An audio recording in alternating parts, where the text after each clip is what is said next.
To question 2.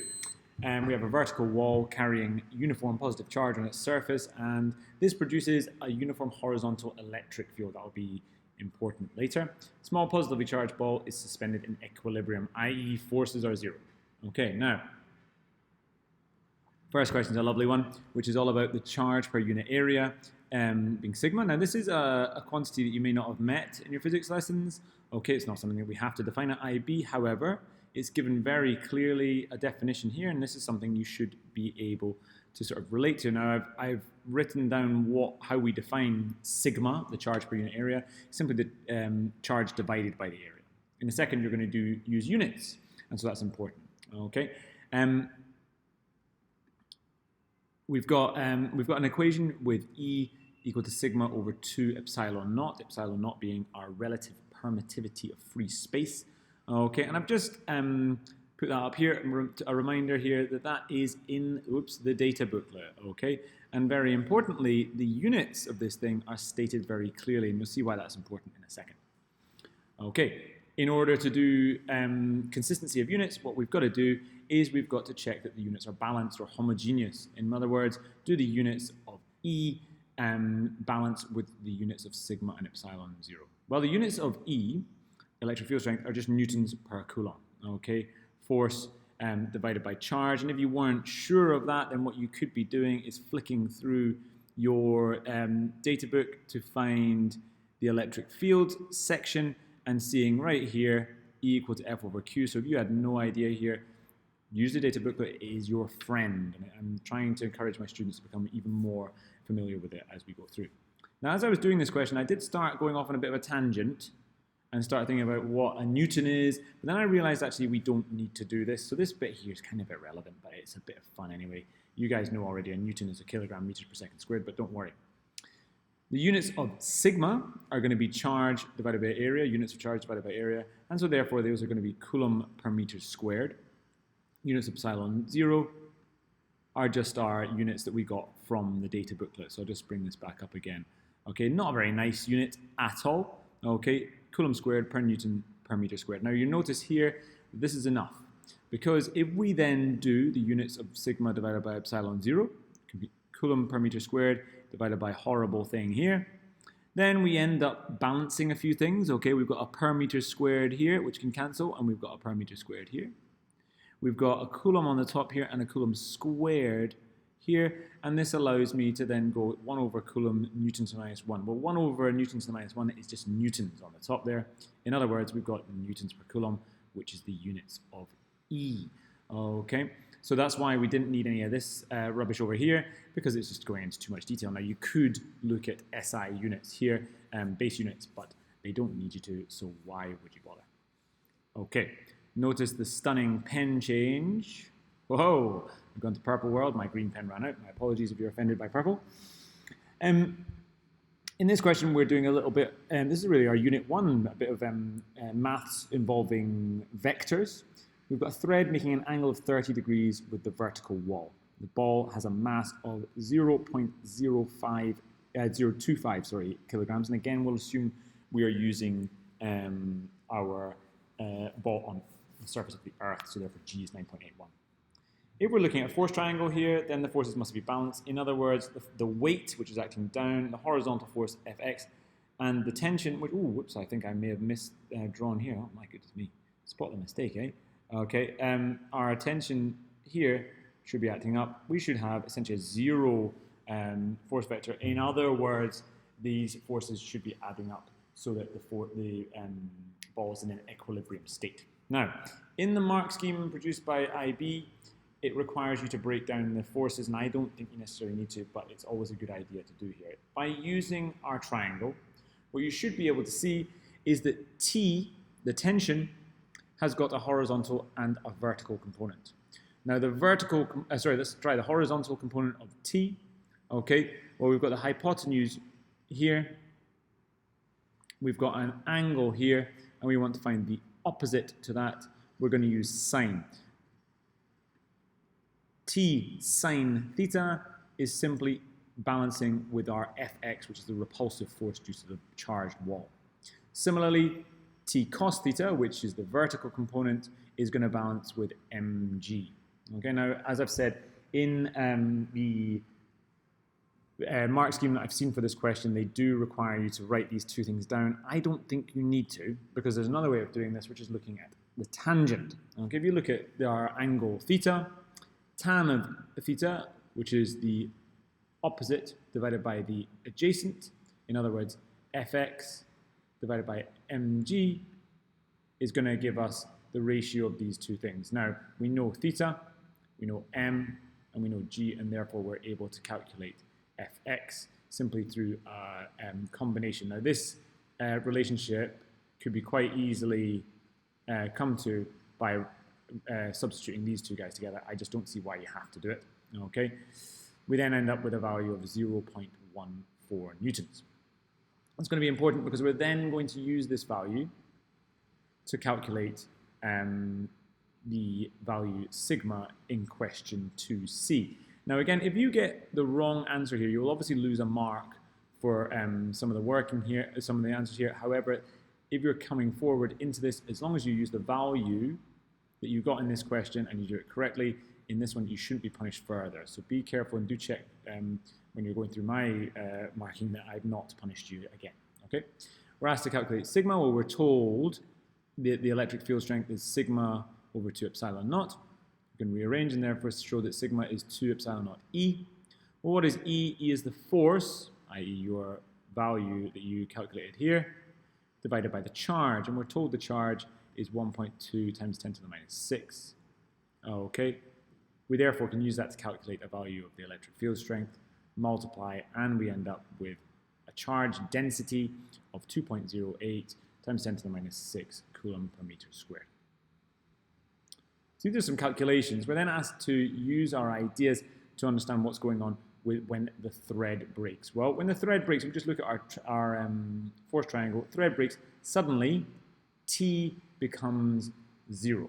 So what we have is a non-equilibrium state. We have our ball, which is going to experience a non-zero resultant force, and we just simply need to describe and explain what it's going to do initially. Well, hopefully what you can see is that it will be pushed to the right, but it will also be pushed down. There's a net force which pushes it to the right, which is the repulsive force, and a net force pulling it down, which is the force of gravity. Now what these two things are going to do is cause some motion in the direction, I'm trying very hard to draw this, trying dreadfully to draw this along that original line, that 30-degree line that we had before. In other words, along the orientation of the thread before it broke. Okay, so here's what we've got. The ball will experience a horizontal repulsive force and a downward force gravity. That will give you 1 mark. It will accelerate, well, it's got a non-zero force, in a straight line. Okay, and that straight line is a tangent to the original position of the thread, i.e. 30 degrees from the vertical. Okay, so we needed to see combination of these three things. Okay, we've got 3 marks here, so make sure you're giving a lot of detail, not simply that the ball falls, but the ball falls to the right and downwards at the same time. Okay, obviously this will change as it gets away from the wall, and that would be a really interesting problem to do with projectiles. Okay, we then go on to look at a bit of field strength stuff, which is quite nice. Okay, we've got the center of the ball carrying a charge of 1.2 times 10 to the minus 6. It's now placed 0.4 meters from a charge Q. We're being asked to calculate the charge on Q. Okay, and we're told that there is a point right here, P, in which the electric field is 0. Now, whenever you're given this in IB, or even A level, okay, you're often given 2 bits of information.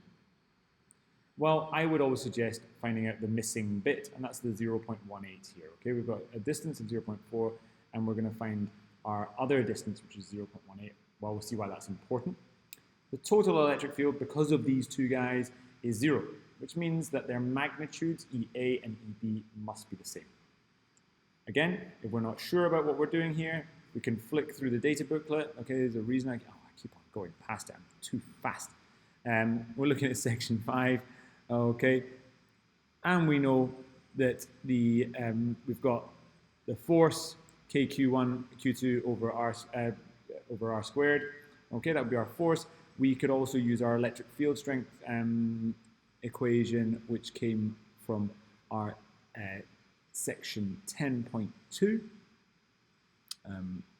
which, oh, goodness me, it's not in here.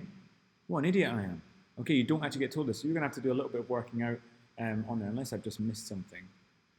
Okay, electric field, E equals F over Q. Okay, so we're combining these two. We've got our E equal to F over Q, and then F equal to KQ1 over QR squared. Well, hopefully you're aware that the electric field strength is given by K times one of those charges divided by R squared. Okay, we simply cancel one of the charges from our force equation.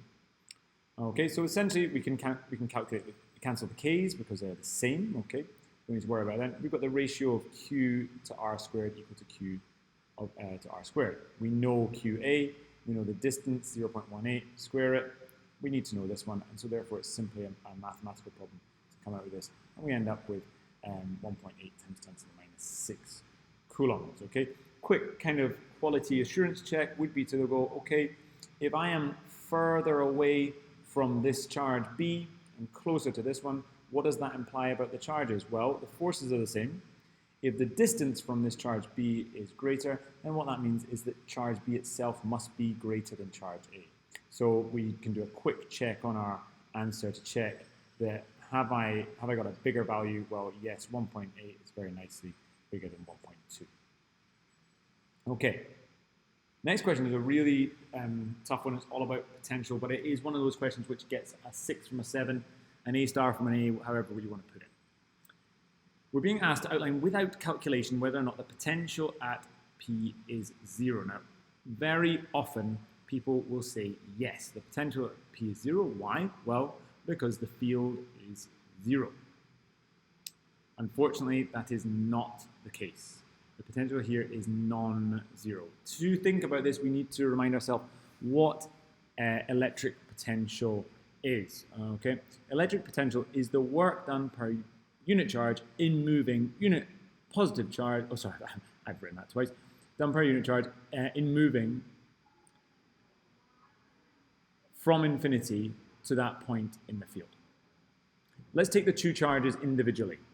If I had a point charge and I started off over here at infinity and I moved it to P, we ask ourselves, would we have to do work due to the presence of this 1.2? Well, this is a positive charge, and therefore we're going to have to do work against the repulsive force on my positive charge. Trying desperately to try and draw a good positive charge here. Oh, that's a negative. It's going to be a bit, get rid of it. My positive charge from here to here. This charge will repel my unit positive charge as it moves from infinity to P. Well, what about B? Well, B is also positive. And so therefore it will also repel my positive charge as it moves, and it will also cause work to be done. So not only do we have work against charge A, we also have to do work against charge B. In other words, we must do work in moving from infinity to P. Therefore, our potential cannot be 0 at this stage. Okay? As both charges are positive, they both repel the unit positive charge as it moves. As such, work must be done to move there, i.e. V is not equal to 0. All right? Now, a couple of things I've written here. One, notice, just because E equal to 0 does not mean V is equal to 0. And actually, I thought that there was quite a nice way of doing this. Okay, if we go and take our equation for the potential, which is an HL topic, okay, potential in an electric field is KQ over R. Well, the total potential is going to be sum of the potentials due to each charge, which is simply K times QA over RA plus QB RB, where these are the two distances. Well, if you notice here, we've got a positive and a positive. Those are two numbers adding together to make a non-zero contribution, and therefore the potential is cannot be 0.